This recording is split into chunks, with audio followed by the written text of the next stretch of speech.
The Seattle rain hammered against the floor-to-ceiling windows of Marcus Chen's penthouse apartment in downtown. It was 11:47 p.m. when his phone buzzed with a notification that would shatter his entire world. Bank transfer confirmed.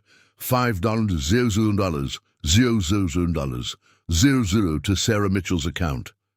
Marcus smiled, remembering the conversation from 3 nights ago. Sarah had been crying, stressed about her mother's medical bills and her struggling boutique business in Capitol Hill. He had held her close, stroking her blonde hair, promising that everything would be okay. "I'm going to take care of everything," he had whispered. "Tomorrow I'll transfer enough money so you never have to worry again." If you're enjoying this story so far, please subscribe to the channel. Hit that like button and comment below what city you're watching from. Your support means everything. Marcus was a 34-year-old tech entrepreneur. His startup, CloudSync Solutions, had just been acquired by a major corporation for $87 million. He had worked 16-hour days for 7 years, sacrificing everything for this moment, and he wanted to share his success with the woman he loved. He grabbed his jacket and headed out into the rain. Sarah had mentioned she'd be working late at her boutique, finalizing inventory. He wanted to surprise her, maybe take her to that Italian restaurant on Pike Street she loved so much. The drive through Seattle's wet streets took 20 minutes. His Tesla's wipers worked overtime against the relentless downpour. Marcus felt a warmth in his chest despite the cold night. Life was finally perfect, but when he arrived at Sarah's Threads, the boutique was dark, completely dark. No lights, no movement inside. Strange. He pulled out his phone and called her, straight to voicemail. "Hey babe, I'm outside your store. Where are you? Call me back." He tried again and again. Nothing. A creeping anxiety began to settle in his stomach. Marcus drove to Sarah's apartment in Fremont, a cozy 2-bedroom she had been renting for the past 3 years. He had a key. She had given it to him 6 months ago when they started getting serious. Don't forget to leave a like if you want to see how this unfolds, and hit subscribe because Chapter 2 is going to blow your mind. The apartment was empty. Not just empty of people, empty of belongings. The furniture was still there, but all of Sarah's personal items were gone. Her clothes, her photos, her laptop, her jewelry box. Everything that made the space hers had vanished. Marcus's heart was pounding now. He checked every room, opening closets and drawers with increasing desperation. In the bedroom, he found a single envelope on the bare mattress with his name written in Sarah's handwriting. His hands trembled as he opened it. "Marcus, by the time you read this, I'll be gone. I know you'll hate me, and you have every right to. The truth is, I never loved you the way you loved me. I tried to make it work. I really did. But my heart belongs to someone else. Someone who's been there all along. The money will give us the fresh start we need. Don't try to find us. I'm sorry." Sarah Marcus read the letter 3 times, each word cutting deeper. Someone else. Someone who's been there all along. His mind raced through possibilities, but one name kept surfacing, a name he didn't want to believe. He grabbed his phone and dialed his best friend, Derek Thompson. They had known each other since college at the University of Washington. Derek had been his roommate, his business partner in the early days, his confidant through every struggle and triumph. The phone rang, and rang, then went to voicemail. Marcus tried Derek's apartment in Queen Anne. No answer when he knocked. He called Derek's work number, his emergency contact, even his brother in Portland. Nothing? It was 2:15 a.m. when Marcus finally sat in his car outside Derek's building, the rain still pouring, and let the reality sink in. His girlfriend and his best friend. Together. With his $5 million. Comment below. Have you ever been betrayed by someone close to you? Let's talk about it in the comments. And if you haven't subscribed yet, do it now. You won't want to miss what happens next. The next morning, Marcus barely slept. At 9 a.m., he was at his lawyer's office in Pioneer Square. Robert Fernandez, a sharp attorney in his 50s, listened to the entire story while taking notes. "Marcus, I'm going to be straight with you," Robert said, leaning back in his leather chair. "Legally, this is complicated. You willingly transferred the money to her account. There was no fraud in the traditional sense, unless you can prove she obtained it through deception with intent to steal, which is hard to prove in a relationship. We're looking at a civil matter, not criminal. So she just gets to keep $5 million. Marcus's voice cracked with disbelief. "We can file a civil suit for unjust enrichment or fraud. But Marcus, these cases take time, months, maybe years. And if she's already moved the money offshore or spent it, recovery becomes even more difficult." Marcus felt sick. "What about Derek? He was my business partner. Doesn't that create some legal obligation? Did he sign any non-compete or loyalty agreements?" "No. He left the company 2 years ago when we had a disagreement about the direction. We remained friends, but legally there was a clean break." Robert sighed. "Then we focus on Sarah. I'll need you to compile everything, emails, text messages, any evidence that might show she was planning this. Bank records showing any suspicious transfers she might have made immediately after receiving your money. Dome, make sure to subscribe if you want to see Marcus fight back. Drop a like and tell us in the comments what you would do in his situation." Over the next 72 hours, Marcus became obsessed. He hired a private investigator named Linda Zhao, a former Seattle PD detective who specialized in financial fraud cases. Linda was methodical and direct. "Your girlfriend closed her boutique lease 2 weeks ago," Linda reported during their first meeting at a coffee shop in Ballard. "She sold most of her inventory to a liquidator in Tacoma. The apartment was already given notice. She was month to month anyway. This wasn't impulsive, Marcus. This was planned." "What about Derek?" "Derek Thompson quit his job at Amazon 3 weeks ago. Told his manager he was taking time off to find himself. He sublet his apartment through September. Both of them have been very careful." "Where are they now?" "That's what we need to figure out. I've checked flight records, but if they drove or used cash for tickets, it's harder to trace. I have a contact at the bank who might be able to tell us if Sarah moved the money and where it went." Marcus felt a mix of rage and profound sadness. 3 weeks of planning.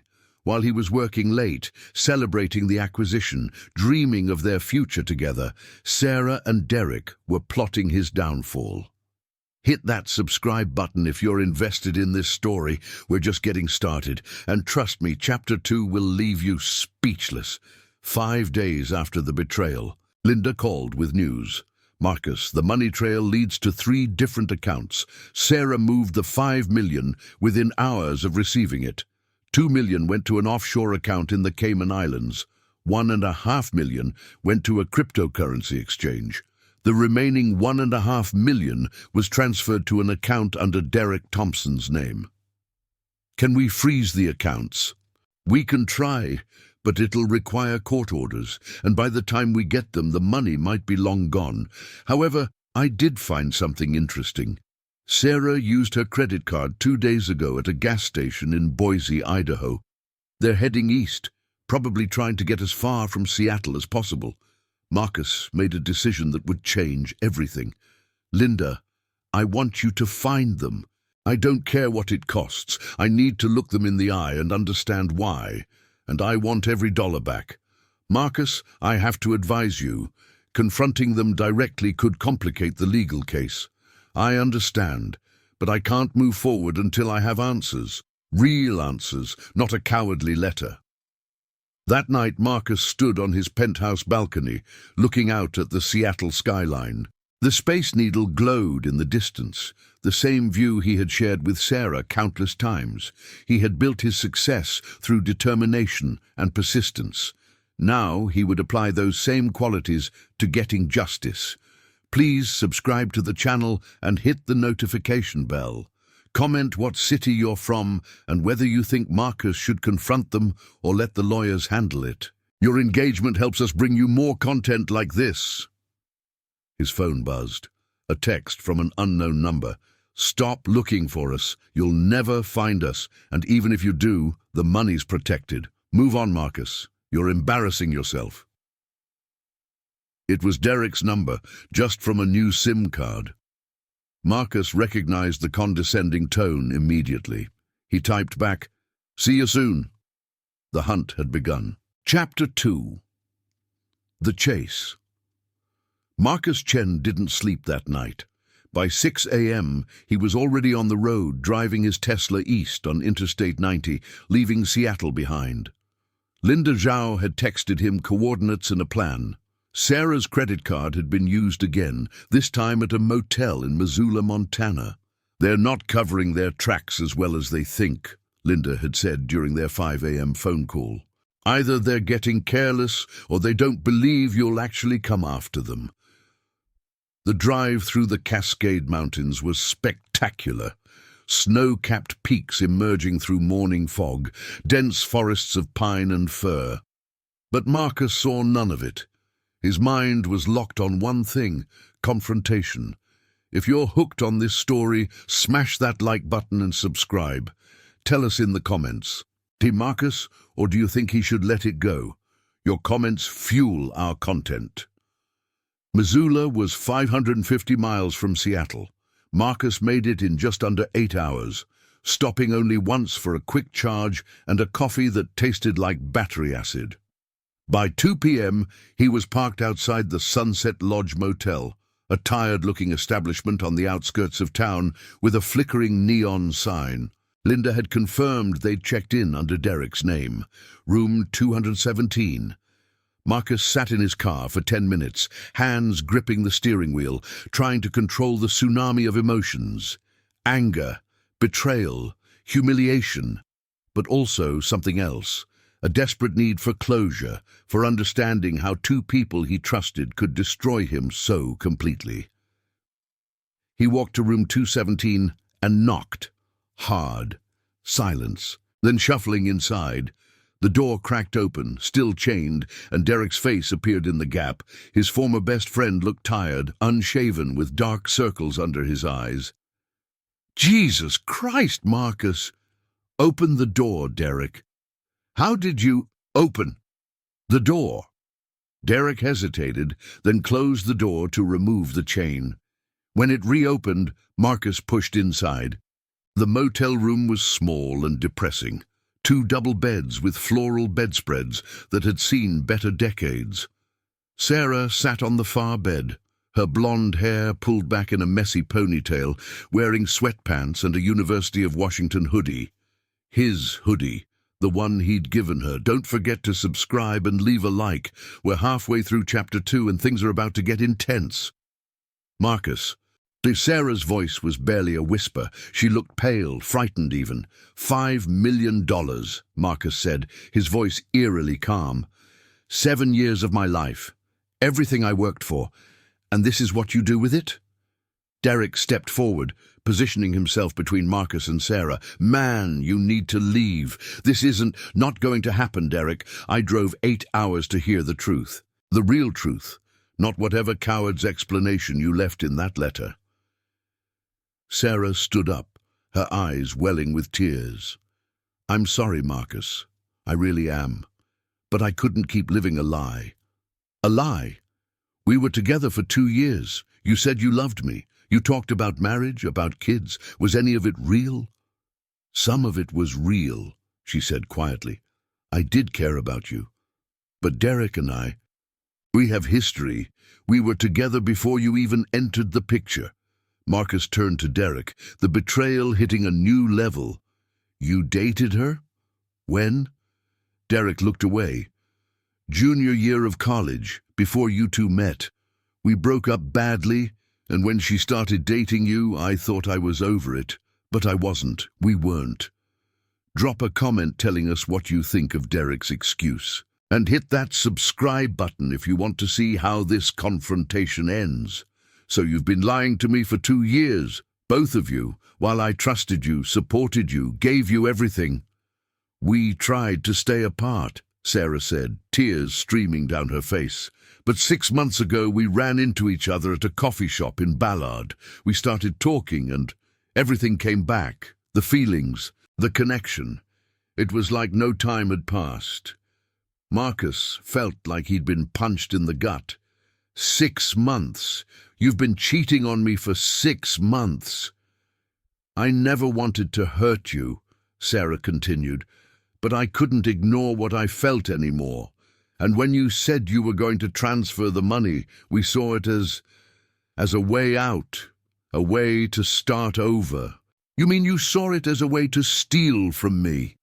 Derek finally spoke up, his voice defensive. It's not stealing if you gave it willingly. You wanted to help Sarah. You did.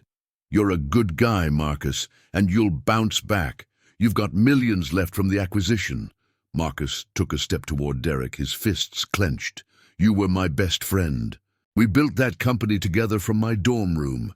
You were the first person I called when my dad died. I was going to make you the best man at my wedding. And I appreciated all of it, Derek said quietly. But you have to understand, Sarah and I are meant to be together. You got caught in the middle, and that's not fair, but it happened. Comment below. Is Derek's explanation justified or complete nonsense? And please subscribe to the channel. We need your support to keep bringing you stories like this. Give me back the money. Sarah shook her head. We can't do that. Most of it's already secured in accounts you can't touch. We need it to start our new life. I'll take you to court. I'll destroy both of you financially and legally. Derek crossed his arms. Go ahead. Your lawyer already told you it's a civil matter, and those cases take years. By then the money will be long gone, moved through so many channels you'll never recover it. And honestly, Marcus, what's the point? You're still rich. We're not. This money changes our lives. For you, it's just less. The casual dismissal of his pain, the entitlement in Derek's voice, it was too much. Marcus lunged forward, shoving Derek hard against the wall. Derek shoved back, and suddenly they were grappling, crashing into furniture. Stop it! Both of you, stop! Sarah screamed. Marcus backed off first, breathing hard. His shirt was torn, and there was a scratch on his cheek from where Derek's watch had caught him. This isn't over, Marcus said coldly. You think you can just disappear. You think there won't be consequences. Marcus, please, Sarah said, her voice breaking. Just let us go. Move on. Find someone who deserves you. You're right about one thing. You never deserved me. Marcus turned and walked toward the door. Smash that subscribe button if you're Team Marcus. Comment your city and tell us. Should he let them go or keep fighting? But before leaving, he turned back one more time. You know what the saddest part is? I would have given you anything, Sarah, if you had just been honest. If you'd told me you still had feelings for Derek, if you'd asked for help starting over with him, I would have been hurt, but I would have helped. Because that's what you do for people you love. But you chose betrayal instead. You both did, and that's something you'll have to live with. He slammed the door behind him. In the parking lot, Marcus sat in his Tesla with his head in his hands. He had confronted them, gotten his answers, but none of it made him feel better. If anything, he felt worse, emptier. His phone rang. Linda Zhao. Marcus, where are you? Missoula, I found them. Why, what? Marcus, I told you not to confront them directly. This could jeopardize... I don't care about the legal case anymore, Linda. I just needed to see their faces, to understand. There was a pause. Okay, what happened? Marcus explained the entire confrontation. Linda listened without interrupting. All right, she finally said. Here's what we know. The cryptocurrency they bought. It's not as untraceable as they think. I have a contact who specializes in blockchain forensics. We might be able to track where it goes. And the offshore account? If they try to transfer it to the US banking system, we can file an injunction. What about the money Derek has in his account? That's actually our best shot. It's still in a domestic bank. We can freeze it with a court order if we move fast. It won't get you everything back, but it's a start. Please subscribe and hit the notification bell. You won't want to miss Chapter 3, where everything comes together. Over the next 2 weeks, Marcus returned to Seattle and threw himself into the legal battle. Robert Fernandez filed emergency motions. Linda continued her investigation, uncovering more details about Sarah and Derek's plan. But something else happened during those 2 weeks, something Marcus hadn't expected. He started attending a support group for people dealing with financial betrayal. It met every Thursday evening in a church basement in Capitol Hill. There he met people with stories worse than his. A woman whose husband had gambled away their entire retirement. A man whose business partner had embezzled $500,000. An elderly couple whose son had stolen their savings to fund a drug habit. One member, a woman named Jennifer Park, particularly resonated with Marcus. She was a 38-year-old architect who had been defrauded by her fiancé 3 years earlier. The hardest part isn't the money, Jennifer told the group during one session. It's rebuilding your ability to trust, to believe that people are fundamentally good, even after someone proves they're not. After the meeting, Marcus and Jennifer talked over coffee at a nearby cafe. "How did you move past it?" Marcus asked. "Honestly, I'm still working on it. But I learned that healing isn't about getting justice or revenge. It's about reclaiming your own life. The person who betrayed me doesn't get to control my happiness anymore. That's the real victory." If this story is touching you, please subscribe. Hit that like button and comment where you're watching from. We love hearing from you. Marcus thought about Jennifer's words constantly over the following days. Was he letting Sarah and Derek control his life by obsessing over them? Was the pursuit of justice actually preventing him from healing? Then, 23 days after the betrayal, Linda called with unexpected news. "Marcus, you need to see this. Derek and Sarah had a major falling out. They're in Kansas City now, and according to my source, they had a huge fight at their hotel. Police were called. No arrests, but it's documented." What were they fighting about? Money. What else? Derek apparently didn't want to share as much with Sarah as she expected, and the cryptocurrency they invested in. It crashed. They lost almost $1 million in the market downturn. Marcus felt a strange mix of emotions, schadenfreude certainly, but also something like pity. "There's more," Linda continued. "Sarah tried to access the offshore account, but there's a 6-month hold on withdrawals due to the bank's anti-fraud measures. She's basically stuck. And Derek's domestic account? We got the court order. It's frozen, all $1.5 million. For the first time in weeks, Marcus felt something like hope, not because of the money, though that mattered, but because the universe seemed to be imposing its own justice. Subscribe to see how this incredible story ends, and leave a comment. Do you believe in karma? "What do we do now?" Marcus asked. "We wait. We let them self-destruct. And we build the strongest case possible to recover your money. But Marcus, I have to ask, what do you want the end game to be? Revenge, recovery, closure?" Marcus thought about Jennifer Park's words, about reclaiming his life. "All of the above," he finally said, "but on my terms, not theirs." Chapter 3. The Reckoning. 3 months after the betrayal, Marcus Chen stood in a King County courtroom in Seattle, watching as Sarah Mitchell and Derek Thompson were brought in by their respective attorneys. They looked nothing like the confident criminals who had fled with his $5 million. Sarah had lost weight, her face gaunt and tired. Derek wore a cheap suit that didn't fit properly, his usual swagger completely absent. They didn't look at each other, a clear sign that whatever romance had justified their betrayal had crumbled under pressure. If you've made it this far, you're invested. Hit that subscribe button and smash the like button. Tell us in the comments what city you're watching from. Robert Fernandez had filed a comprehensive civil suit claiming fraud, unjust enrichment, and breach of fiduciary duty. The case had taken months to build, but Linda Zhao's investigation had provided a paper trail that was damning. Evidence of Sarah and Derek's affair starting 6 months before the money transfer, emails discussing how to approach Marcus for investment, and most critically, text messages between them planning the escape.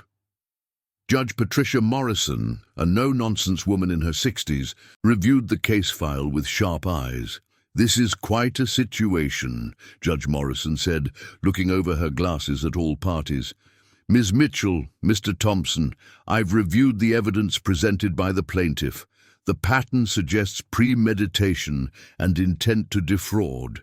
While the initial transfer was voluntary, the circumstances surrounding it constitute fraud under Washington state law." Sarah's attorney, a young public defender named Daniels, stood up. "Your Honor, my client was in a genuine relationship with Mr. Chen. The money was a gift, and—" "Counsel," Judge Morrison interrupted. "I've read the text messages between your client and Mr. Thompson. Messages like 'once we get the money, we're gone, and he'll never see it coming' don't suggest a gift. They suggest a con. And don't forget to subscribe. We're building to the big moment. Drop a like if you think justice is being served."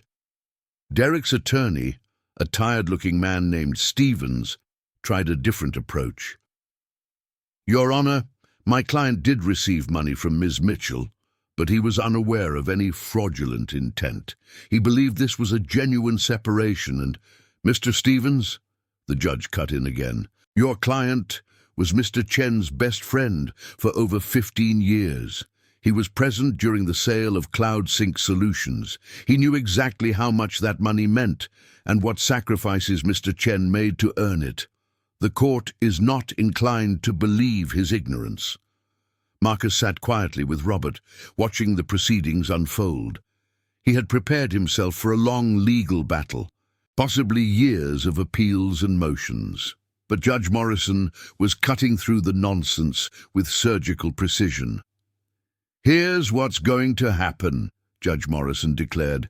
"The $5 million in Mr. Thompson's frozen account will be immediately returned to Mr. Chen. That's non-negotiable and will happen within 5 business days." Derek visibly slumped in his chair. "As for the remaining $5 million, the judge continued, "Ms. Mitchell, you will provide complete documentation of every account, cryptocurrency wallet, and offshore holding within 30 days. Failure to comply will result in criminal contempt charges, which carry jail time." Sarah's face went white. "Your Honor, some of that money it's gone. The cryptocurrency market is not this court's concern.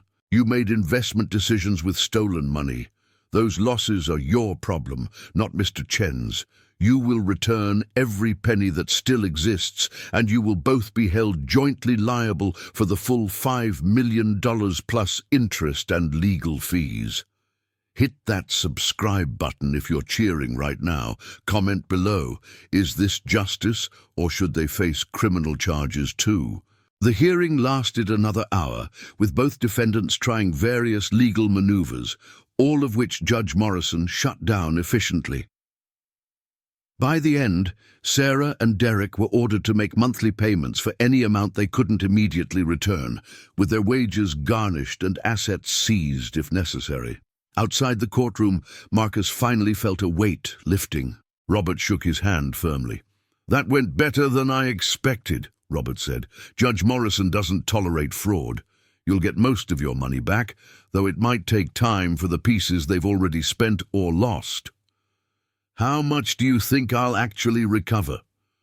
"Based on Linda's investigation, probably $3.2 million immediately, maybe another $800 over the next 2 years through garnishment and asset seizures, the cryptocurrency losses, and what they've already spent. That's likely gone forever, but it's a significant victory." Marcus nodded. It wasn't complete, but it was enough.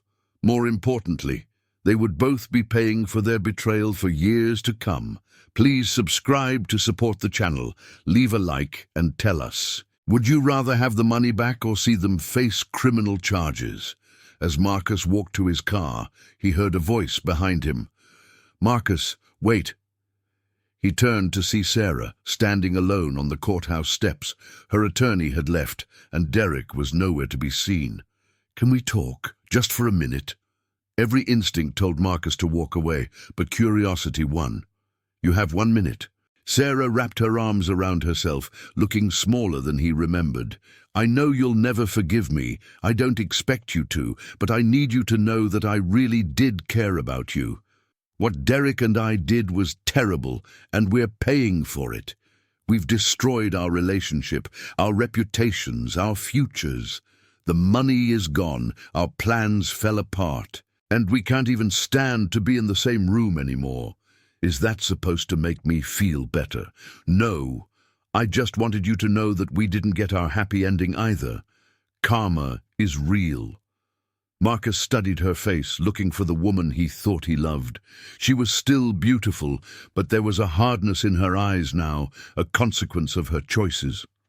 "You're right about one thing," Marcus said quietly. "Karma is real. But here's what you don't understand, Sarah. This was never about the money. You could have left me for Derek honestly. It would have hurt, but I would have survived. Instead, you treated me like a mark, like I was nothing more than an ATM. You took my trust, my generosity, my love, and you weaponized it. That's what I can't forgive." Subscribe if you're feeling this moment. Smash that like button and let us know in the comments. Could you forgive someone who did this to you? I know, and I have to live with that. Derek and we thought we were in love, but it turns out we just bonded over mutual selfishness. The moment things got hard, we turned on each other. We deserve everything that's happening. Yes, you do. Marcus turned to leave, then paused. Sarah, I hope one day you figure out who you actually are and what you actually want, because from where I'm standing, you have no idea about either.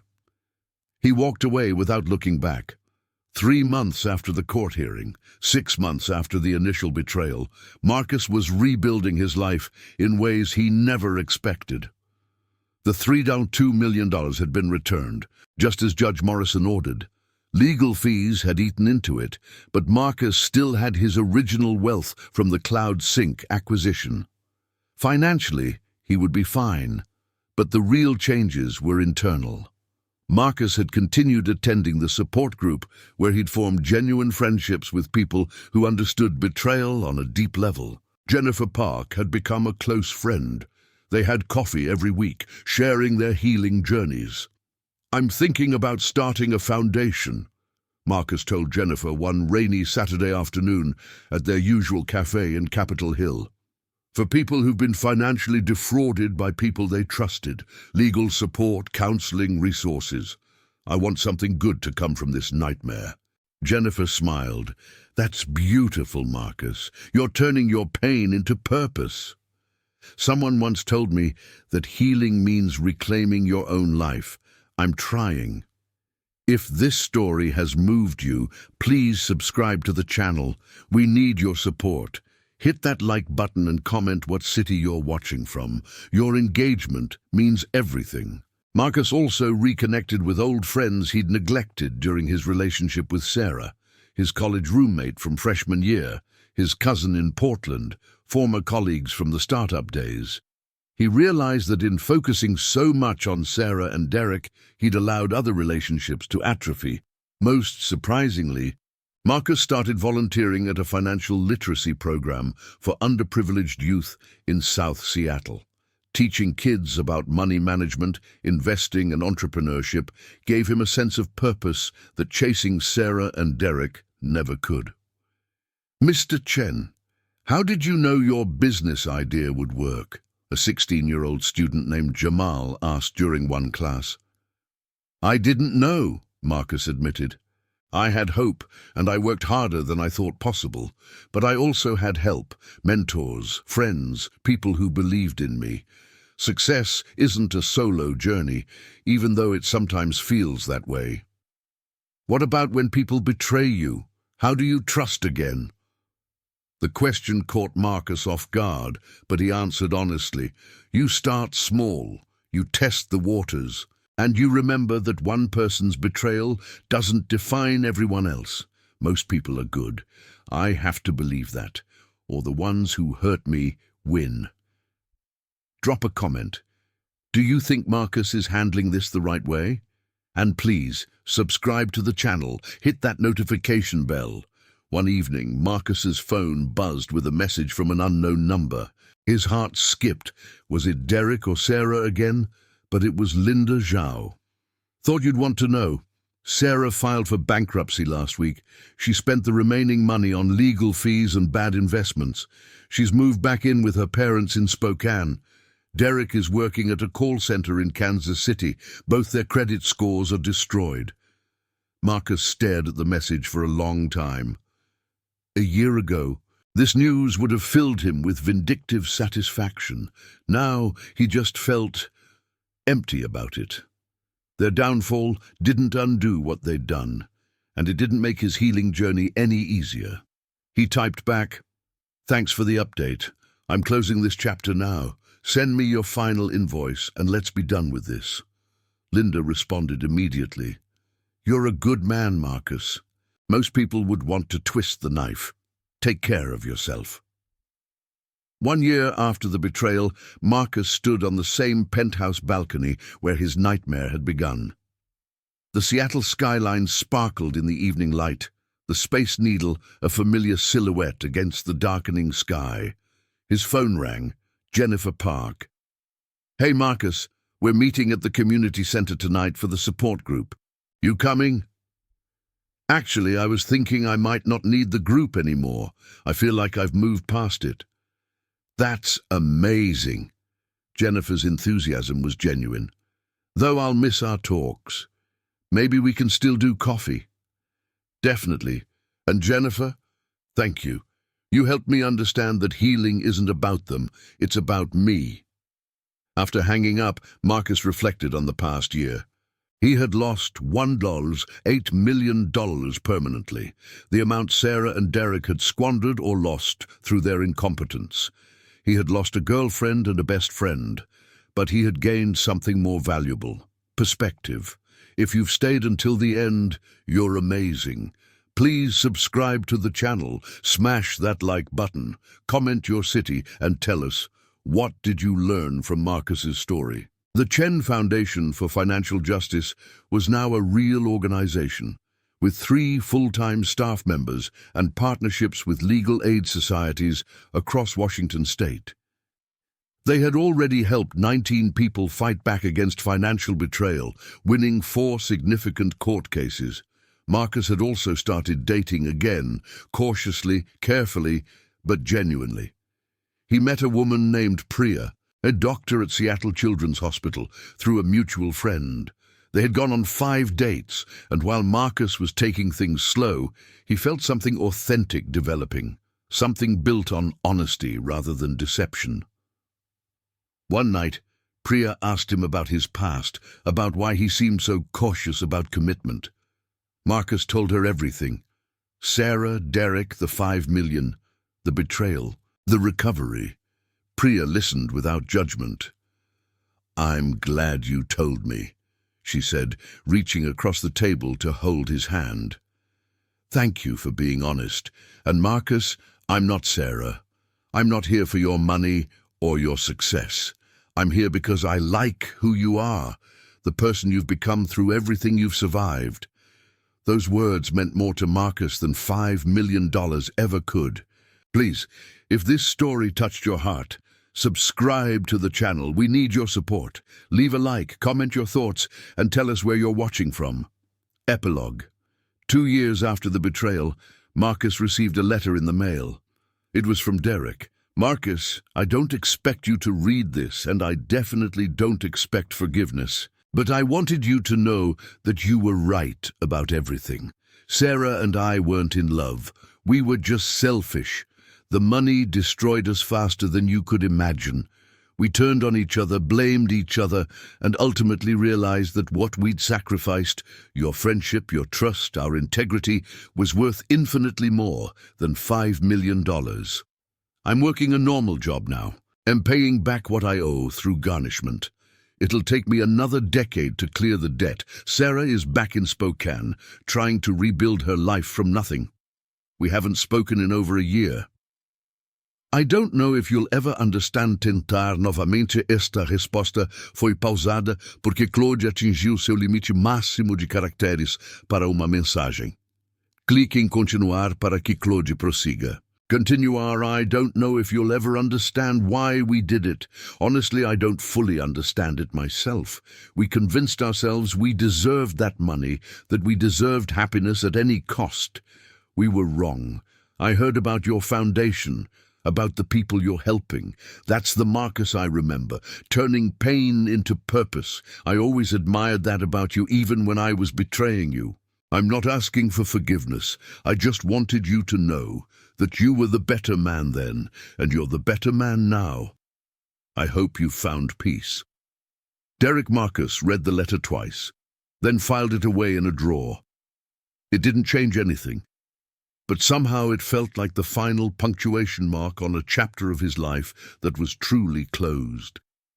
If you've made it to the very end of this story, thank you. Please subscribe to the channel. It really helps us create more content like this. Hit that like button and comment. Could you forgive Derek after reading this letter? Marcus looked around his penthouse. It looked different now. Warmer, more lived in. There were photos on the walls from his foundation's first charity gala, pictures of him with Priya hiking in the Cascades, a drawing that young Jamal from his financial literacy class had made for him. His phone buzzed, a text from Priya. Still coming to dinner with my parents tonight? They're excited to meet you. Marcus smiled and typed back. Wouldn't miss it for the world. Meeting parents was serious. It meant future conversations, commitment discussions, the possibility of building something real. A year ago, the thought would have terrified him. Now it felt right. As he got ready for dinner, Marcus realized something profound. Sarah and Derek had taken $5 million in 2 years of his life, but they hadn't taken his capacity for trust, his ability to love, or his fundamental belief in human goodness. Those were things only he could give away, and he had chosen to protect them. Please subscribe right now. Hit that like button. Comment what city you're watching from and tell us what's the most important lesson from this story. The revenge he'd initially sought had transformed into something better, not forgiveness exactly, but release. He no longer carried Sarah and Derek with him. They had become footnotes in his story, not the main narrative. His phone rang. It was Robert Fernandez. Marcus, I have news. Derek made his final garnishment payment early. He refinanced some family property to pay off the balance. You're getting the last $180 dollars next week. You'll have recovered Fall's $95 million of the original $5 million. That's unexpected. It is. He could have dragged it out another 8 years, but he chose to close the book. I thought you'd want to know. After hanging up, Marcus felt a strange mixture of emotions. Almost $5 million recovered. Justice by most measurements. But the missing $50,000 felt symbolic somehow. A reminder that some betrayals leave permanent scars, that some things can never be fully restored. And that was okay. Don't forget to subscribe to the channel. We're almost at our goal. Hit that like button and comment. Would you donate the recovered money to charity or keep it? That evening, at dinner with Priya's parents at a cozy Indian restaurant in Bellevue, Marcus felt genuinely happy. Priya's father, a retired engineer, asked him about his work with the foundation. Her mother, a literature professor, wanted to know about his journey from tech entrepreneur to advocate. The truth is, Marcus said, carefully choosing his words, I went through something really difficult a couple years ago, a betrayal that almost broke me, but it also showed me what matters, not money or success, but genuine human connection, trust. integrity, the people who stand by you when everything falls apart. Priya squeezed his hand under the table. My parents taught me that adversity reveals character, Priya's father said. Sounds like yours revealed quite a lot. It did, Marcus agreed, and I'm grateful for who I became because of it, even though I wouldn't wish the experience on anyone. After dinner, as Marcus and Priya walked along the waterfront, she asked, Do you still think about them, Sarah and Derek? Sometimes, but less and less. They're not villains in my story anymore, just people who made terrible choices and paid for them. I'm more interested in what I'm building now than what they destroyed then. I love that about you, Priya said softly. Your capacity to heal, to move forward. I had good teachers. Marcus thought of Jennifer Park, the support group. Even Judge Morrison's no-nonsense approach to justice, and I'm still learning. Subscribe now if this story resonated with you. Hit that like button. Comment what city you're watching from. We love hearing from our viewers around the world. 3 years after the betrayal, Marcus stood on a stage at the Washington State Convention Center, addressing an audience of 500 people at the first annual Financial Justice Summit, an event organized by his foundation. 3 years ago, Marcus began, his voice steady and confident. I was betrayed by 2 people I trusted completely. They stole $5 million and temporarily my faith in humanity. I spent months angry, hurt, obsessing over revenge. The audience was silent, hanging on every word, but somewhere in that darkness I realized something crucial. The opposite of betrayal isn't revenge. It's rebuilding. It's choosing, despite everything, to remain open to trust, to love, to connection. Because the alternative, becoming cynical and closed off, means the people who hurt you win twice. If this message speaks to you, please subscribe. Hit that like button. Comment below. How has betrayal shaped your life? We read every comment. So we built this foundation. In 3 years, we've helped 247 people recover over $18 million in stolen or defrauded money. But more importantly, we've helped them recover something more valuable, their sense of agency, their belief that justice is possible, their capacity to trust again. The audience erupted in applause. After his speech, dozens of people approached Marcus with their own stories. A man whose business partner had embezzled $200,000. A woman whose sister had stolen her identity and ruined her credit. An elderly couple whose financial advisor had gambled away their retirement. Each story reinforced what Marcus had learned. Betrayal was universal, but so was resilience. Among the crowd, Marcus noticed a familiar face, Linda Zhao, his former private investigator, now the Foundation's Director of Investigations. Great speech, boss, Linda said with a rare smile. You've come a long way from the guy who wanted to hunt them down and make them suffer. We all grow, Marcus said. Besides, this is better than revenge. This is legacy. Please subscribe to the channel. We're so close to our next milestone. Hit that like button and comment. What legacy do you want to leave? Your engagement helps us grow. That night, Marcus proposed to Priya. They were at Kerry Park, overlooking the Seattle skyline, the same view that had once represented his pain, now transformed into a symbol of his future. The Space Needle glowed against the night sky, the city lights twinkling like stars. Priya, Marcus said, kneeling on the wet grass, because Seattle was always a little wet. 3 years ago, I thought I knew what love looked like. I was wrong. Real love isn't about grand gestures or perfect moments. It's about choosing each other every day with honesty and integrity. You've shown me what that actually means. Will you marry me? Priya was crying and laughing simultaneously. Yes, yes, of course, yes.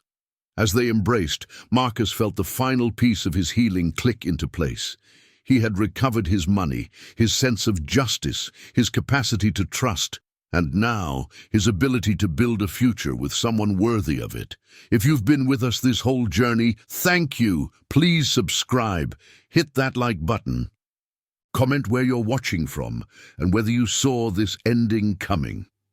5 years later, Marcus Chen sat in his home office in a beautiful house in Madison Park, looking out at Lake Washington. On his desk were photos, his wedding day with Priya, their 1-year-old daughter Arya sleeping peacefully, the Foundation's team celebrating their 1,000th successful case. His phone buzzed with a news alert. He almost ignored it, but the headline caught his eye. Former tech entrepreneur Derek Thompson launches non-profit for financial fraud victims. Marcus clicked the article, curiosity overcoming his initial instinct to ignore anything Derek-related. The article detailed how Derek, after years of working regular jobs and paying off his debt, had started a small non-profit in Kansas City, helping people avoid financial scams. It was modest, nothing like Marcus's foundation, but apparently genuine. "I spent years paying for my mistakes," Derek was quoted as saying. "The best thing I can do now is help others avoid making the same ones I did, or help them recover when they're victimized. I can't undo the past, but I can try to balance the scales moving forward." Marcus stared at the screen for a long moment, then forwarded the article to Linda Zhao with a simple message. "Interesting. If he's serious, maybe we can collaborate on something down the line.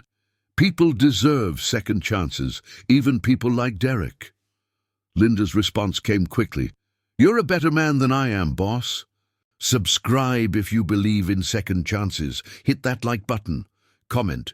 Could you work with someone who betrayed you if they genuinely changed? We want to hear your thoughts."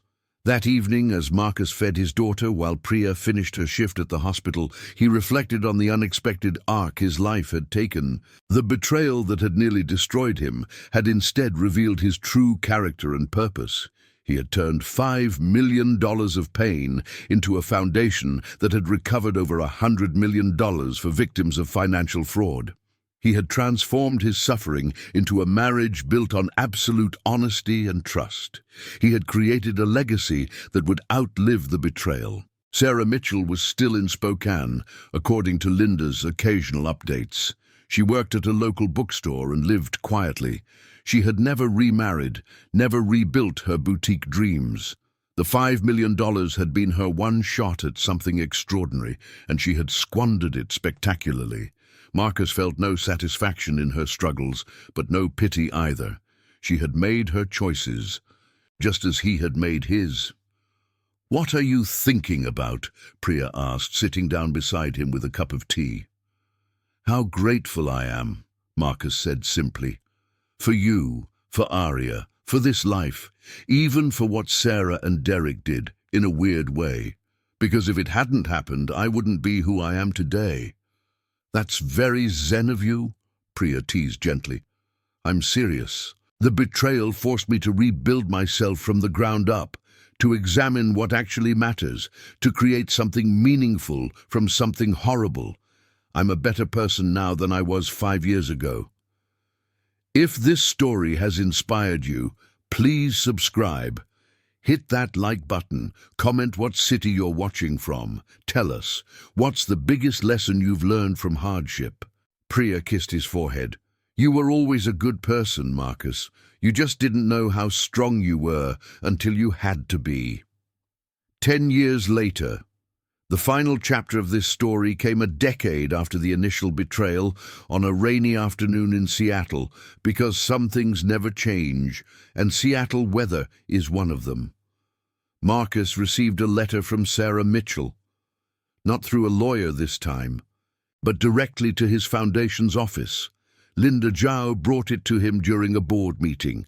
"You don't have to read it," Linda said. "After 10 years, you don't owe her anything." But Marcus was curious. He had built an entire life beyond that moment of betrayal. What could she possibly say now that would matter? He opened the letter privately in his office, with the Seattle skyline as his witness. Dear Marcus, I know I have no right to contact you. You've built an amazing life and probably never think about me anymore. But I'm writing because I need to close this chapter for myself, even if you never respond. 10 years ago, I made the worst decision of my life. Not just taking your money, though that was terrible, but betraying someone who genuinely loved me. For years, I told myself it was about Derek, about true love, about deserving happiness. But the truth is simpler and uglier. I was selfish, scared, and morally weak. I've spent the last decade living with the consequences. I lost Derek within 6 months. I lost my dignity, my dreams, my self-respect. I lost the money to bad decisions and worse investments. But worse than all of that, I lost the ability to look at myself in the mirror and see someone decent. Subscribe if you're still with us. Hit that like button. Comment. Should Marcus respond to this letter? Your opinion matters. I'm not writing to ask for forgiveness. I don't deserve it. I'm writing because I saw an article about your foundation and realized you turned the worst thing I did into something beautiful. You helped hundreds of people recover from people like me.